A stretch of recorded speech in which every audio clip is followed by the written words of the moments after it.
रांझना वे रांझना उठ, तेरी हीर आई है।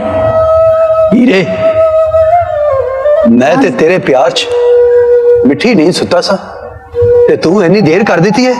मैं सफर करके इथों तिकर आ गया ना। क्या मेरे मौला, लगता है चंग दे विच कोई जहाज क्रैश हो। पखा कट हला, पखे ना तेरे वाल उड़ उड़ के बहुत। अपना सिर वेख, लगता गोडे तो धोती भरे हुई। हीरे की आना है रांझिया? आया क्या आखना है कि खाबा च यह हाल है ते हकीकत च की? वो अजे ते असीं फड़े भी नहीं गए। तेरी टेंट किने?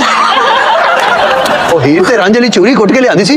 मैं तेरे पीछे गुलाब देव दियां दुआवां। वे रांझना तेरे इश्क दे बारे सोच सोच ते वेख मेरा की हाल हो गया। ओए मेरी हीर है कि चाइना फिल्म का कोई फाइटर है। मैनू माफ कर दे हीर गुरु।